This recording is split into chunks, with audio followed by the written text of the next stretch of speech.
This is a story of transformation between youth and manhood. A time when a young man must set sail on a voyage into the world. To gain his feathers, become a brave. To adorn arrows in his quest for knowledge and respect. This is a story of us, council estate kids, the nameless thousands without a voice, where there are no rules, only experience to gain. Scorned by many, understood by few. But as time goes by, we will always be there. Only the faces will change.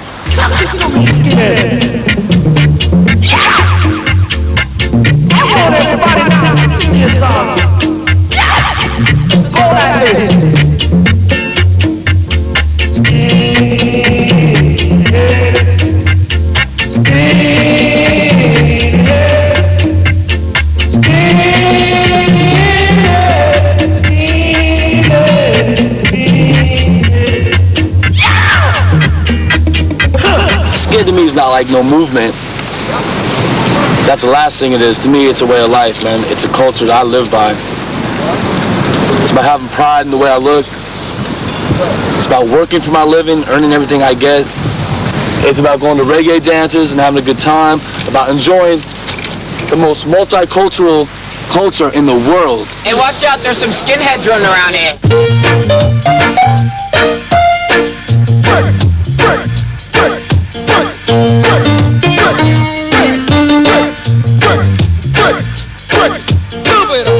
With white people, if they've got a problem about skinheads, I just think, well, you haven't got a clue, mate.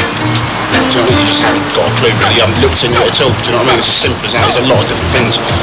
It's alright to dance skinhead, sort of thing, but it's not right to be a skinhead. When people ask me what a skinhead is, I tell them, you know, a skinhead is a working class guy or a girl. You know, a skinhead is someone who stands up for what he believes in and what she believes in. The first thing to say, like, unfortunately, is, but I'm not what you think a skinhead is, which is like a Nazi or, you know, someone with shaved hair. And people quite often are like, you know, how can you be a skinhead? You know, you don't have short hair. And I was like, well, that's not really what it was about. Ask two skinheads what skinhead is about, you'll probably get three different answers, you know. Skinhead is about like brotherhood, and it's about like it's just like a way of life and everything. It's like you like stand for yourself and like your friends, and like you don't take any like slack from people or anything. Well, a skinhead, to me, is somebody who's got a lot of pride, is very strong, but also very lost. You know, when I look at them now, I mean, we were all lost kids, you know, and a skinhead is in the heart. A lot of people don't understand anyways. They think, oh, no, you got short hair, that's it, you know, you're white, you're a Nazi, you know, you're racist, you know, you don't like me because of my color. And then you try to explain, and they're like, they still don't understand.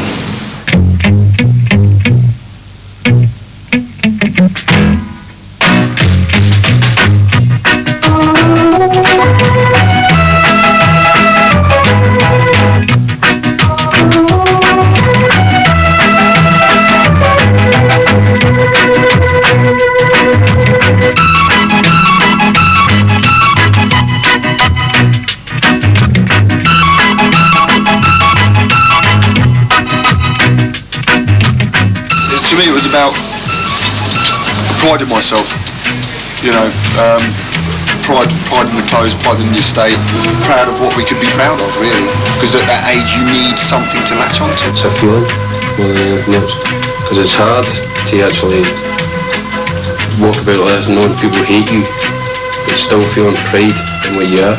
Well, I'd probably say it's like just believing in what you want to believe. Don't like take notice of everyone else. Don't go with the crowd. Don't be a sheep. Just like listen to what you want to do. If like you want to say something, say it loud. Just hang around with your mates and that. I'd say a decent skinhead is someone that believes in himself, knows what he's looking for, knows what he wants, knows how to dress. Just someone that's well sussed, well clued up, knows what they're talking about. No mugs. An event seen from one point of view gives one impression.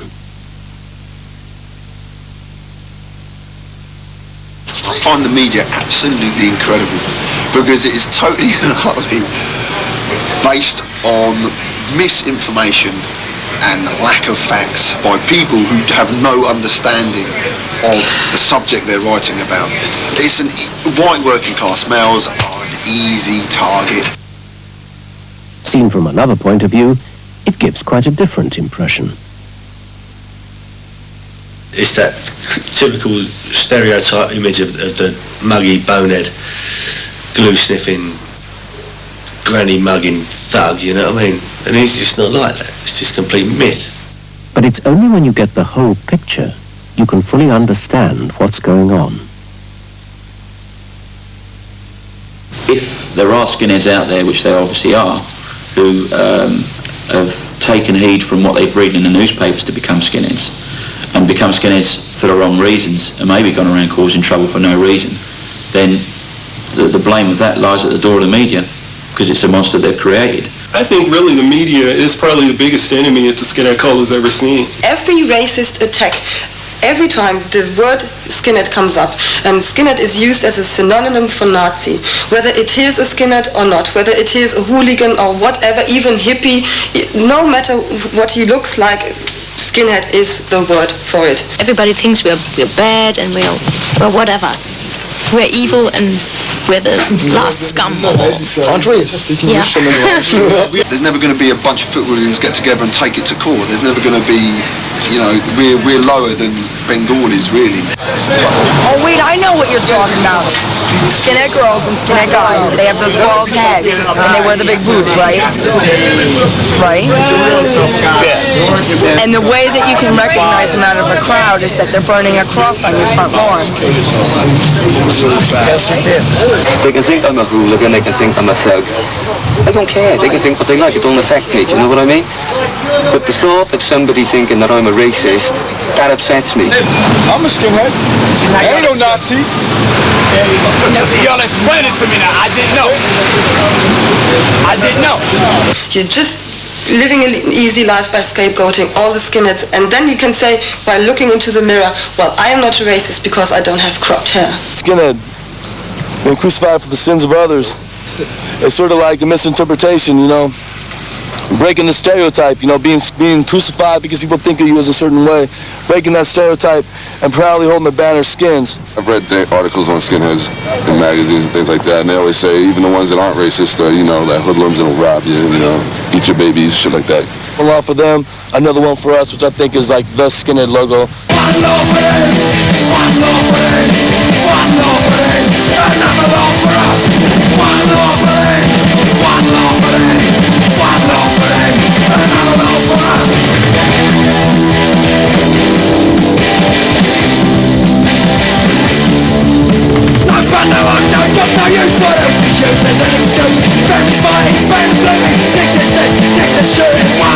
Everybody knows the media is controlled and run by middle-class people who've never lived in the environment that I grew up in and how skinheads grew up. They've got no perception at all of how we are because they don't know us. How can you go to a public school and then go to a university and live in middle-class greenbelt land around London and work for the BBC and then tell us how we're meant to live? They get their hair cropped, buy the uniform, and they're in. Narrow clip-on braces worn to be seen, but perhaps they're best known for their big boots, sometimes fitted with steel toe caps, which are not just for protection. People say, oh, I can't understand it, you know, why they do all this. Well, people saying that, and these are top people, politicians or whatever, say, no, I can't understand it. Well, that's just ignorance, you know. If you don't understand something, then you're ignorant of it, you're uneducated on it. There's a lot of hippies lost in the media at the moment who still carry a sore point for skinheads, and that's why it reflects in the way it does in the media. Bollocks to the media, really. Get up in the morning, stay paying for bread, sir, so that every mouth can be fed. Oh, the Israelite. And my kids up and I leave me. I can basically remember it was mid-60s I started to see them, probably about 66 time they started to sort of evolve, but by sort of 68, 69 it was rampant. The Israelite. Shut tear up choices ago. I don't want to end up like Bonnie and Clyde. Oh, Israelite. After a storm, there must be a calm. If you catch me in the palm, you sound your alarm.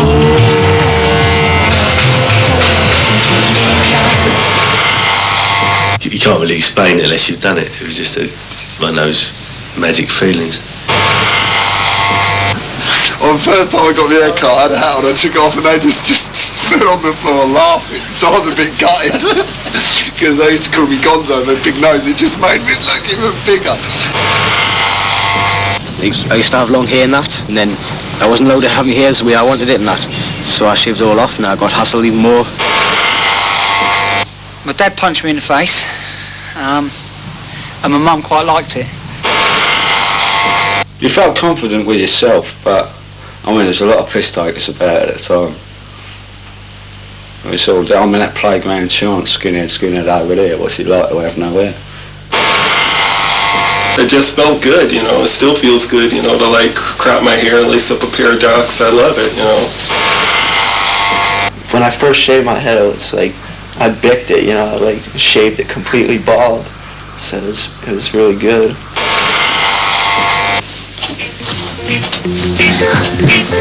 We're having a party. I hope you are hearty. Yeah. We're having a party. I hope you are hearty. Sing it to me, children. Rum ba ba doo bam bam bam ba doo.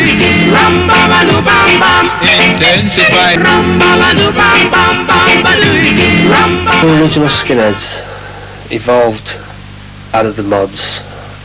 The clothes, you know, with the stay press, the brogues, the suits, were always, you know, in the evening smartly dressed. In the daytime it was jeans, braces, boots.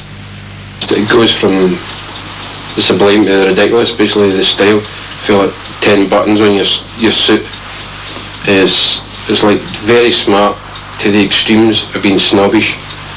The style was important enough for me to look like a skinhead. You could tell I was a skinhead, but I wasn't it. My brother and his friend were like prima donnas, really. They were like immaculately dressed and very elitist, very, very snobbish. A lot of snobbery in the skinhead cult, a lot of snobbery. The only thing really that would distinguish in the old days the look of a skinhead to the look of any smart bloke was the length of his trousers. Skinheads always wore them about 3 or 4 inches shorter than everyone else to show off their white socks. There's a pair of flares laid out in front of me and a pair of Dr. Martens, and for some reason the Dr. Martens appealed to me more than a pair of flares. When I got to my mum with my Dr. Martens on the first time, she freaked out a bit. She thought, what the hell have you got on your feet? Our parents actually don't like it so very much because they think, well, our religion is we're Jewish, and they think that don't fit together, doesn't fit together. And seeing us walking around with our boots and whatever, our mother gets eyes like that. And it's like gay people wear skinhead clothing. All right, and I've got nothing against gay people, but they're not skinheads, and they never will be skinheads because it's not about wearing big boots and shaving your hair.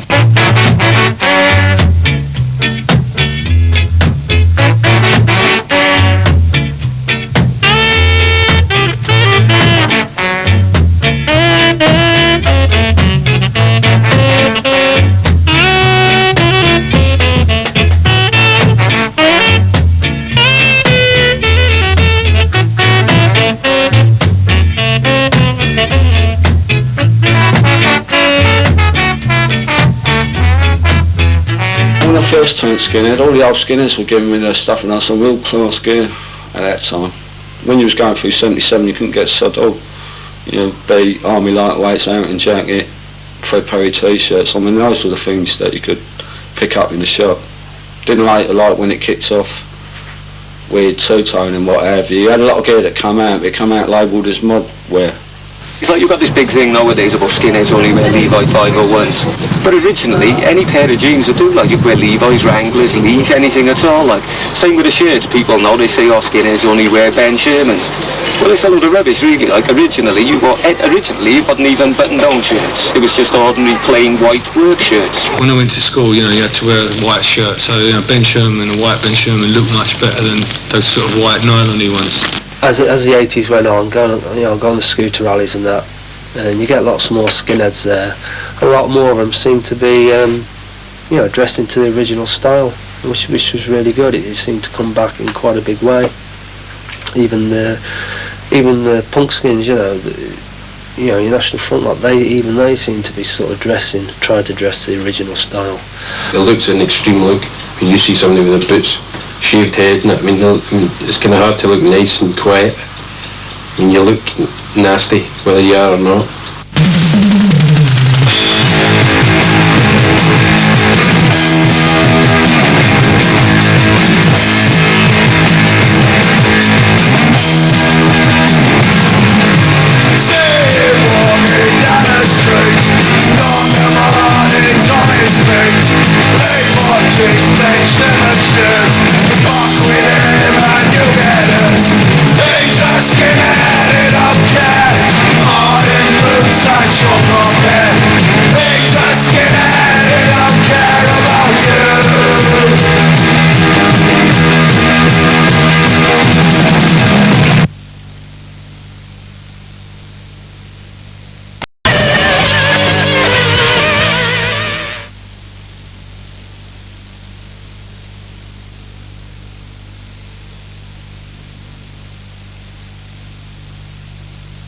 He was whistling when he strolled down to the Barking Road. The cloth felt comfortable against his flesh, his boots felt solid, secure on his feet. In a few minutes he would meet his mates, and soon they would be ready for an aggro. I mean, really, in my view, being a skinhead was all about violence, and that's it.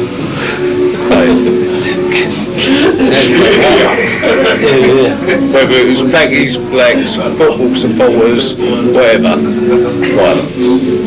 The way of being a skinhead is that if I have a problem with you, I would do it in a way that I feel necessary for me to do, which is normally violence. If I don't like you and you say something to me that offends me, I'll kick your head in.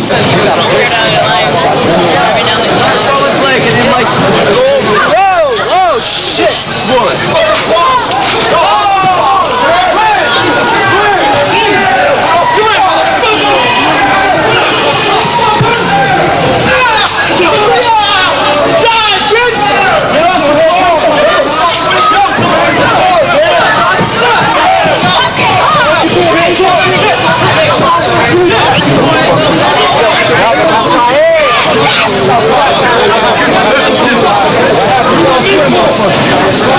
I had hammers over my head, iron bars over my head, I've been stabbed up, nose busted, steel pins in my hand, been shot at twice. I've been shot. I got shot in Seattle over a skinhead fight, I've been stabbed. I got stabbed in LA in my face by another skinhead from a gang called Lemonheads.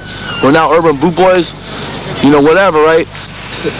I've been in jail for skinhead related shit. I've devoted my life to skinhead. I am not gonna leave it. One time I went to jail and it was all over the news, the media made a big thing there, 3 Nazi skins arrested and guns are found and all that, and then I got beaten by the whole unit, I had stitches all over my face and stuff, so it's they obviously wanted me to get attacked, they put me in a unit with 15 blacks, and left my cell door unlocked, so. I'm a little bit extreme though. I think violence is quite fun sometimes. It gives you adrenaline and stuff. People don't like getting hurt, skinheads, blacks, Asians, people don't like getting hurt or getting grief, so we had a good rapport between all the different sections of town. But when it did go off, it went off in a big way. Usually wankers in pubs, pissed geezers, And that's what it was, pissed white men. The blacks had a lot of respect. We had a lot of respect for Seven because we were exactly the same. People, exactly the same. Young lions. If someone's fronting you face to face and taking a piss, do you know what I mean? You got to deal with it, Or if someone's acting a little, you can walk away from it. A big man will walk away from a fight if he can. Got a motherfucking problem? Eh? You want some fucking knots on your fucking head? Just film, motherfuckers, because you don't know what the fuck you're dealing with over here, boy. It's part of any teenager growing up, part of anyone growing up. It happens everywhere. You can't escape it. It's part of life, isn't it? I'll kick every one of your fucking ass. Whatever. Huh? You always get hassle though, it just comes to us really. Every weekend is always a bit trouble. Good Fridays, battles down the fair. Every Good Friday when the fair opens again. Bit violence now and again. Comes out the corner. It's not just skinheads. It's a metalheads fight, hippies fight over pot, you know, whatever. Everyone fights and stuff. Just skinheads are always tagged for it. I wouldn't doubt that violence is associated to skinheads, but sometimes it's either justified or there is a reason for it. And I think there's a great difference between violence for a reason than mindless violence.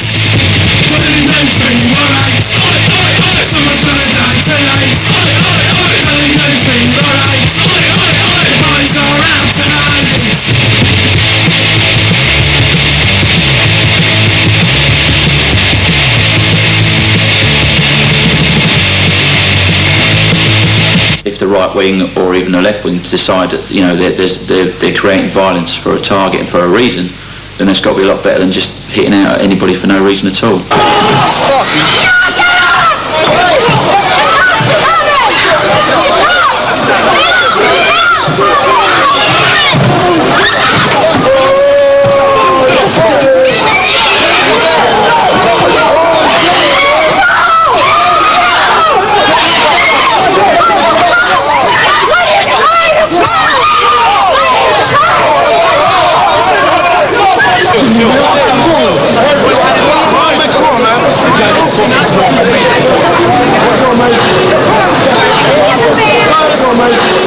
Well, I don't exactly know what happened. All I know is that these people get beat up. It's fucking bullshit. If you're fighting for a reason, that's cool.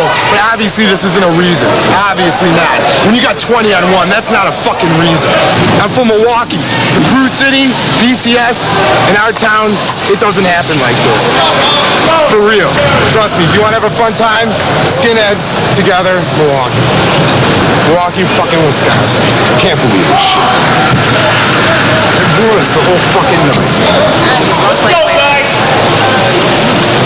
Why I didn't become a Teddy Boys because, I just didn't like crackers. Skinheads was all about, everyone knew skinheads didn't like crackers, and so I thought that's the one for me, I'm a Jackson Heights thug. I look for people to beat up for no reason after a while. Brooklyn, New York skinheads, and Hawaii. Hula hula. Harbour skinheads, Wilmington, Carson, Long Beach. Uptown Boot Boys? Yeah. Well, it started in the dark days of '88. There was the hip-hop music. A bunch of hoodlums. For the Brooklyn Oi boys, we're stronger than ever. Most of us are better in jail. It's only if you're by yourself or something they'll probably start on you. Like a couple of times we've had guys calling his name and says, right, come on, me and you square go. And once you say that, they just can't believe it, thinking, what's this Asian guy doing, turning on and want to fight me, So a fight starts off, and we all got thrown outside. And this one in particular, I seen him and I just went up to him, and inside he was really giving this aggressive look like this, and went up to him and said, and all of a sudden his face just changed. He had all these tattoos on his head and everything made in brain, made in Scotland and all that. He had all these tattoos everywhere. And as soon as I went up to him, his face changed and he was nearly crying. Before I even hit him, he started crying, the guy did. He was on his knees, just beat him up and that was it really. I wouldn't say it is particularly a violent cult, but people have portrayed it that way, yes. And sort of the male going to the football, having a fight type thing. But for me personally, no. You have, as I said, such a lot of different kinds of skinheads who often don't like each other, and you have the Turks who don't like us at all. And there's a lot of violence. Hooligans. Sometimes you're just in the mood to beat someone or whatever. All this greasy, hippie stuff. If you go to a ska concert and it's hundreds of hippies and only 5 skins or what, you get angry.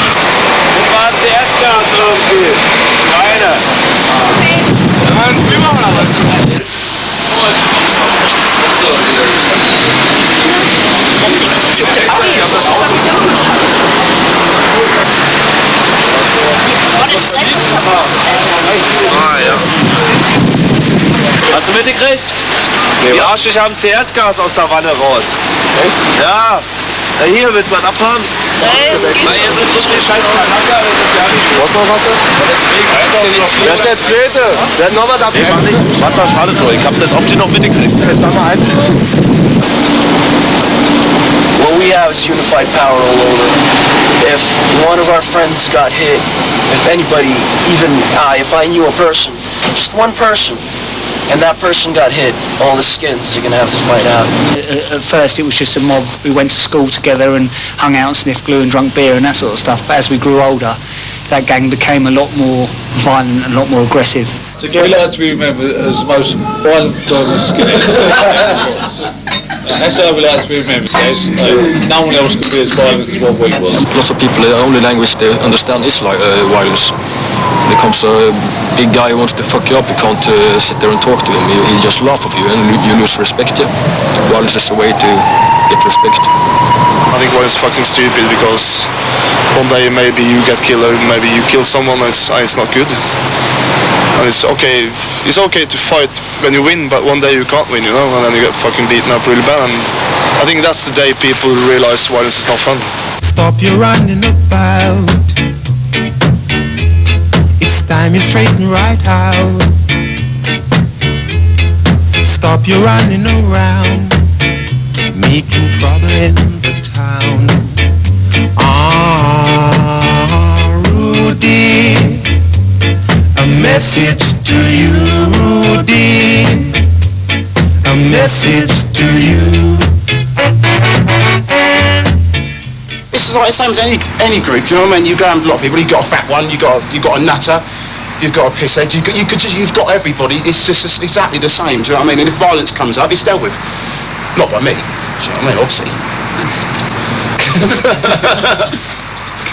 I'll let them do the fighting, I have to do my other type of fighting with all the other fucking people giving me abuse, do you know what I mean? There are instances, yeah, where, you know, you might have to defend yourself and stick up for your mates and, you know, do what you have to do.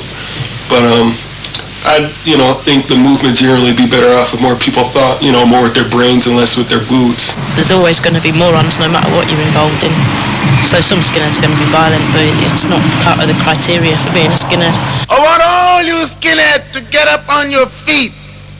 Put your braces together and your boots on your feet and give me some of that old moon stomping. Get ready.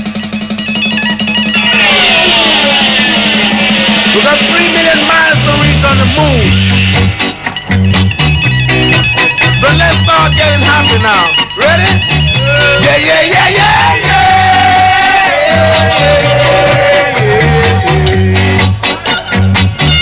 Yeah, yeah, yeah, yeah, yeah. All right. Now. Yeah, yeah, yeah, yeah, yeah. Skinhead was born out of a mixture of working class cultures, basically being the British working class culture, which was like your working class mods, sort of evolved into skinheads around 68, 69. And they picked up on the Jamaican music they'd been listening to in blues parties and things, and took it on as their own. And like as a mark of respect, reggae musicians started saying thank you by recording Skinhead Moonstomp, Skinhead Girl records like that. So reggae music and Skinhead grew together. And with regards to like sort of Skinhead reggae and the rocksteady, it's hard to describe, but it's a really good feeling, you know. If you hear a good song, you're like, oh, you know, that's brilliant, and you really sort of get into the rhythm and you want to get up and dance or do whatever. But it's something that really like affects you. That's the sort of music I like, and that's why I like it, because it really sort of touches your soul. It's always been that music for me. You know, I suppose I've just grown up as a white West Indian. I think the song that really typifies being a skinhead has got to be Simmerip's Skinhead Moonstomp. I think it came out 1969, 1970. On that there was Skinhead Moonstomp, there was Skinhead Girl, there was Skinhead Jamboree.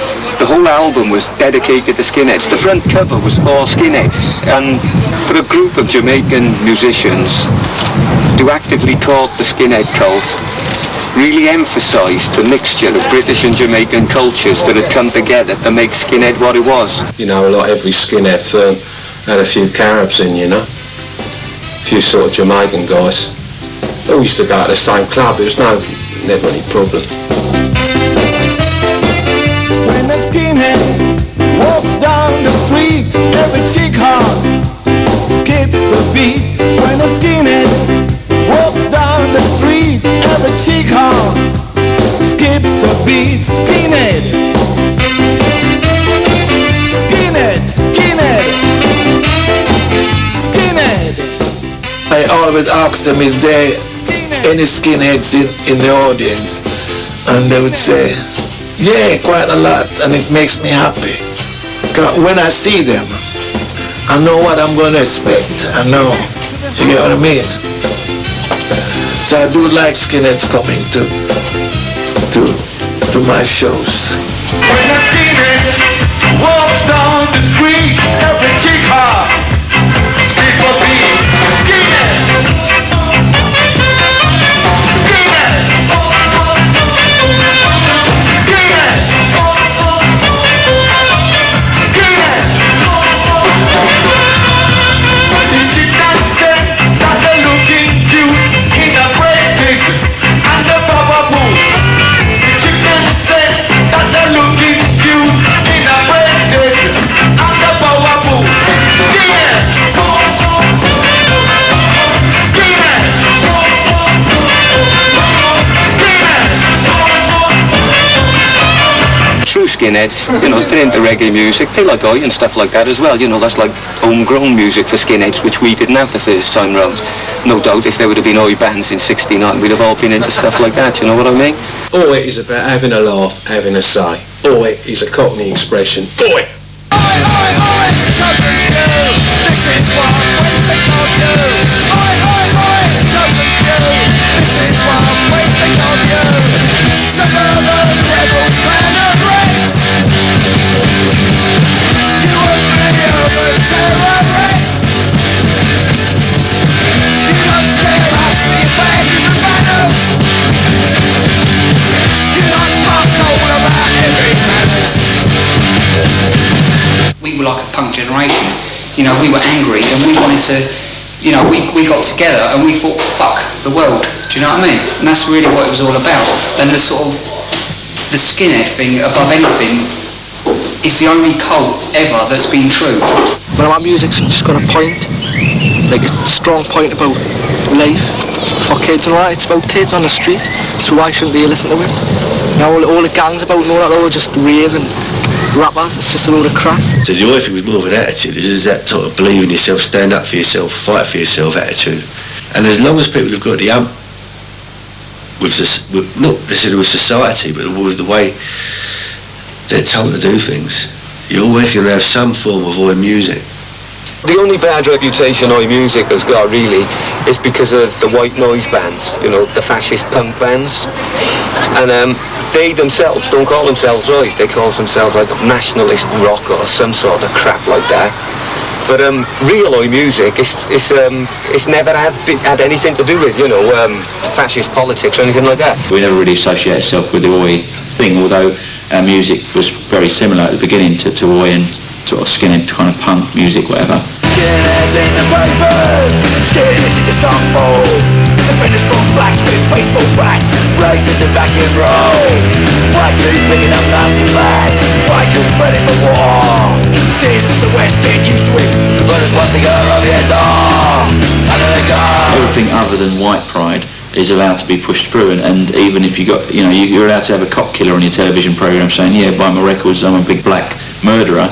But you can't have somebody sitting on the television saying, these are my records, I sing about white pride, it's about pride in my race, I don't hate anybody because of their colour of skin, I'm just very proud of the colour of the skin that I've got. Under the guards, one step forward the red line. Blunt Honor basically was an organisation started because they wanted to break away from the White Noise Club, which was controlled by the National Front. Although the bands involved, I would say, were definitely right-wing and along those lines, they were seeing that the National Front were taking advantage of the bands and not paying anybody and basically ripping everybody off. And although we wanted to keep the politics the same, most people in the bands and you know, organisers in that kind of field felt it important to run an independent thing, totally independent of any political group, so we could bring in anybody basically who believed in the survival of the white race.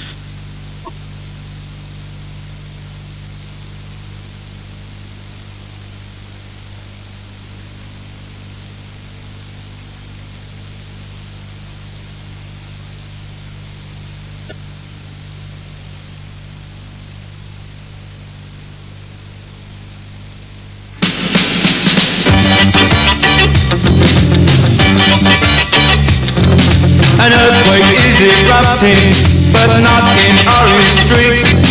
A ghost dance is preparing, you got to help us with your feet. If you're not in the mood to dance, step back with yourself a seat. This may not be uptown Jamaica, but we promise you a treat. Bust up on me over with your bogus dance, shuffle me off my feet. When Skinheads developed second time round, you know, the National Front started infiltrating because basically they just wanted stormtroopers, do you know what I mean? So they thought, who's the best people to fight our fight for us? So they thought, we know, working class youth who we can mould and what have you. The skinhead way of life came to Germany as an already distorted kind of movement, because at the time when it came to Germany, the National Front already had some sort of impact on the whole movement in England. So when it came to Germany, it was, as I said, distorted in some kind of way. And there were lots of people thinking that I'm right-wing, so I have to dress up like a skinhead. Skinheads in East Germany exist since about 86, something like that, but because there were no really connections to England, so we didn't have the background here. So most of them were of course, right-wing and just cut their hair and wore, well, we didn't have bomber jackets in East Germany, but you know, some kind of boots and people who wore skinhead clothes, who were skinheads, were very angry, and so the extremes, they were easy targets. They're easy to pick up and say, you know, believe what we say and you'll be with us and you'll fight for us, and you would have done. And I walk down the street and I know everybody looking at me thinks Nazi scum. I mean, I know I'm not, my mates know I'm not, but to the normal Joe in the street, that's what I'm at. The minute they see skinheads, they go, oh, bloody Nazis. And that is wrong. And that is wrong. What, to me, you should say, oh, he's patriotic, he loves his country and that, and he's... Just a culture. It's, you know, it's a culture, it's a way of life. When you think of where you came from, it must fill your heart with pride. Skinhead comes from England, and these are the roots, and I believe in them. So I wear a Union Jack, and I believe in England and the skinhead roots, and so I wear the Spartan. Praise the Lord, you was made in England. People harp on about, you know, the old days in the 60s and stuff like that with the reggae music and stuff. Even back then there were racist skinheads and all that sort of thing, but not so much maybe affiliated to political parties. But in the late 70s and 80s and as of now, I think that the connection is definitely there. If you know where your history comes from, which is a mixture of British and Jamaican working class cultures, how can you be a racist? By being racist, you're denying your heritage. When we used to go and see Bad Manners and Madness and stuff like that, and although even some of the bands that would have like black musicians and that sort of thing, there was never that two-tone thing being pushed down your throat, and the whole place was full of skinheads, and most of them were right-wing. I think a lot of people there just go along like you do to a football match and get tagged. You know, you see people going, hey, and you think, oh yeah, that looks good, without really knowing what you're doing.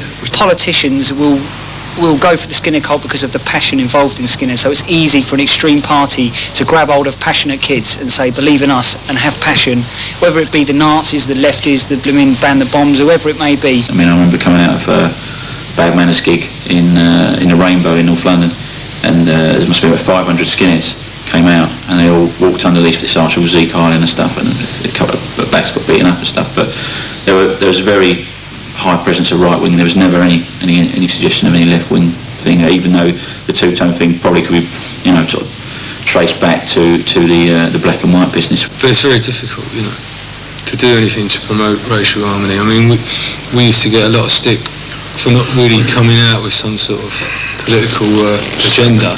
But, you know, we used to just sort of talk to some of these people and try and turn them around or whatever, you know, or find out why they thought like that.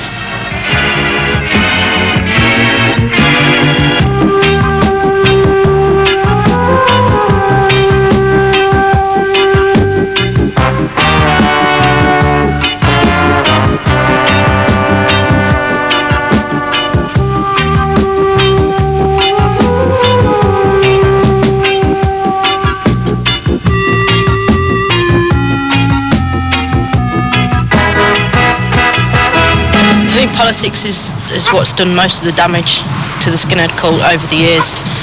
It's torn it completely in half. I mean, it's a personal thing. I mean, I've got my own politics, but they're not to do with me being a skinhead, they're to do with me being a person. To me, it's obvious. It's not politics that have ruined the scene. It's the fascists have ruined the scene with their politics. There's no real contradiction, I don't think, in the fact that a skinhead can be white power. I think that the contradiction would be left-wing skinheads or black skinheads, because I don't see that they can be, really, because it's a white working class cult. What you get from black people is like an unnecessary grief, because you don't expect it, you don't need it, do you know what I mean? Because it's like, I am a black person, so just let me do what I've got to do, do you know what I mean? And let me get on with it, do you know what I mean? But they don't look at it like that, they look at it as like, you're a traitor. A lot of Nazis put you down because you're not white or whatever, and the skinheads came out from being, oh, it was a white, you know, gang or whatever. It wasn't about that, though. Everyone said that, you know, all the skinheads are Nazis and that. There's no way we're Nazis. I mean, my father fought Nazis in the war. All our dads did. There's no way we're Nazis, but the Anti-Packy League was different. That doesn't make us Nazis. I'm English. I'm British, and I'm proud to be English and British. But we don't say we're Nazis because we like our country and that. We're the best in Nazis, British movement.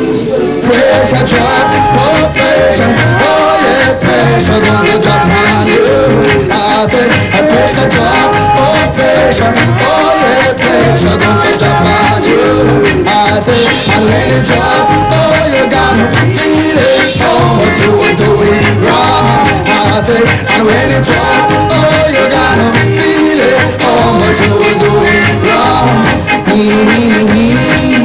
Both sides just want to like use you, you know, like either like the far left or the far right.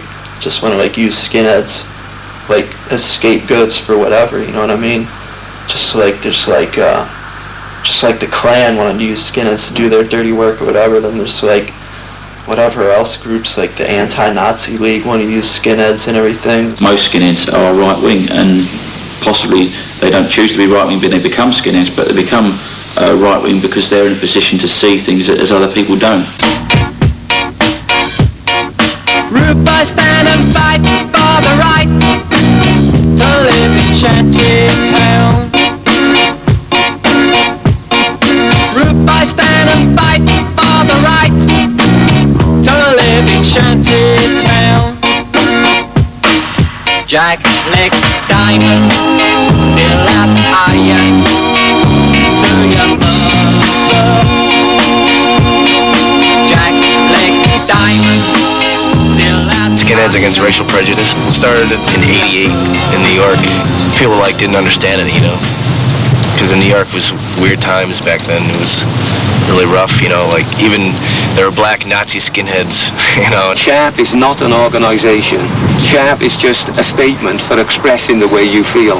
If you're a true skinhead who acknowledges your history, hates racism, is into your reggae music and stuff like that, wear a CHAP badge with pride.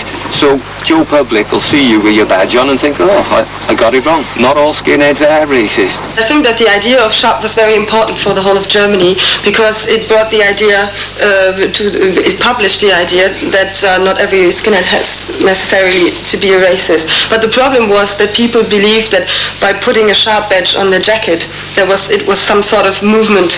He says that the CHAP often use their badge as kind of excuse. If they meet a Turkish gang on the street, they'll point on their badge and say, look, I'm not Nazi, I'm not fascist, I'm with you. And if boneheads come along, they like,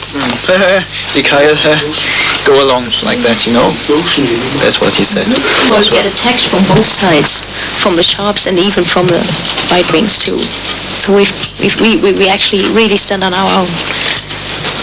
Norwegians, they don't like Nazis. Like Norway was occupied by the Nazis, and we feel that the Nazis should be kept away. So we made this sharp patch, and we told our friends that you put this on or you fuck off. But after a while, I mean, it started getting a lot of shit because a lot of people thought it was sort of a group fighting against fascism. At this point in the skinhead movement's history, I don't really see where it's needed, and I don't see why you should have to wear a sharp patch or anything like that to prove that you're not into it. I mean, the general public doesn't like us anyway, so, you know, why bother to impress them with stuff like that? I think it's a great shame that some skinheads seem to get into their heads that they have to always go around apologising, almost falling over themselves to say, look, we're not racist, without even considering what racism is and what being racist is about. The best development that I've seen in the cult today is the whole non-political movement.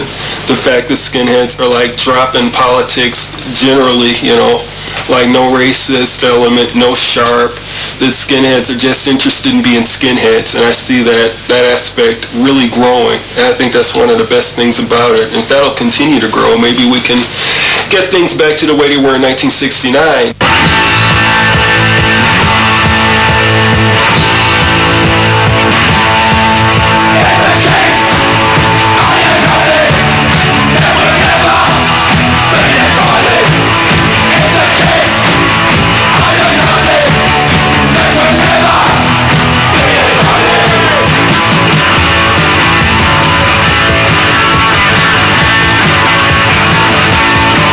There are only a few skinheads in the world, you know?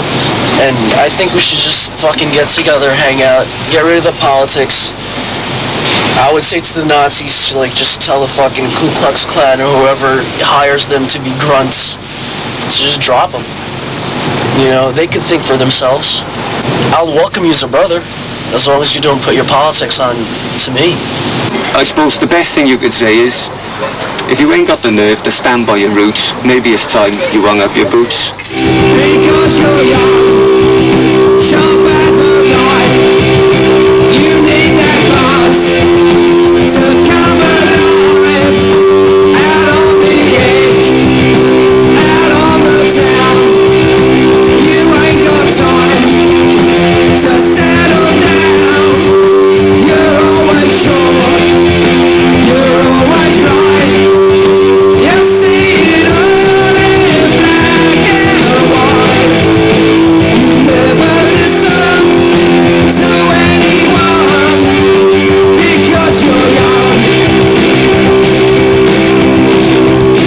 Because you're young, you're torn between a world of life and a world of dreams. So much to lose, so much to gain, so much to fight for, so much to change. You don't look back, you don't look down. You're gonna turn everything around. You live your life, look alone and gone, because you're young. I think it should be remembered for the beauty of youth and how people can make something better out of their environment and out of themselves, even if it's for a couple of years and they go off to drink beer and just become a fat slob. It doesn't matter. Then 2 years they believed in themselves. I gotta have money to raise a family and support some kids, and to have a wife and to have a life. Other than that, I'm gonna end up in jail, I'm gonna end up dead. And within Portland, it'll be too easy to end up dead. I suppose the best memories are when I was a kid, when I was like 12, 13, 14, going up to youth clubs, you know what I mean, dancing to reggae music. During the summer, going down the beach on a bank holiday with all the boys, like. It was just the fun of being a youth. That's really what being a skinhead was all about. I don't think skinheads will ever have to be remembered. They'll always be here, you know. Sort of part of the mainstream of society now. You know you're going to find a smiling face somewhere, almost anywhere in the world when you're a skinhead, that's for sure. As long as you can find a real one out there, he'll give you a handshake and buy you a pint, and you'll do the same if you come to your town, you know? To remember it is basically a group of people that were interested in a way of dressing, music, a way of life, and enjoyed themselves. I'd like to think that the cult would be remembered as a group of young people that took pride in themselves, took pride in the way they looked, and not the way it's obviously going to be remembered if it carries on the way it's going. It'd be nice for it to come back for the music and the clothes, leaving the politics well out. I think that Skinheads should be remembered as the ultimate cult, the ultimate youth cult, and you know, I think that Skinheads have far outlived their sell-by date as of, you know, printed by the authorities. You know, the crop stays with you 24 hours a day. The tattoos aren't going anywhere for the rest of my life, you know. I mean, it's something that, you know, it's not a uniform I put on, you know, just to hang out on the weekends with my friends at the mall or whatever. It's something I live. I think Skinheads will be remembered by passion. It's about passion, and it's not about fashion. It's about a way of life, and it's about your armour, it's about your manhood, it's about your friends, you know, your whole environment. We were horrible kids, really. Do you know what I mean? We were horrible. I mean, we all said, oh, people's picking us, but we were 20 of us walking into a pub and we were big blokes, you know, being loud and out of order. We weren't angels at all. I don't think any other cult captures that feeling of rebellion and that feeling of strength of comradeship as being a skinhead. The reason why it was so feared is because it was just so true. Because people couldn't accept that it was just such a staunch way of life for people. And it wasn't a fashion, as everyone hoped and thought it would be. It was a way of life. We'd live and die for Friday night, off to the alley and have a fight. Dance to reggae most of the night when we were skins. Above all this, our one big hope was pull a bird and have a grope. And if you were lucky, she'd take your own when we were skins. Hick it, hick it, hick it, hick it, hick it, hick it, hick it, hick it.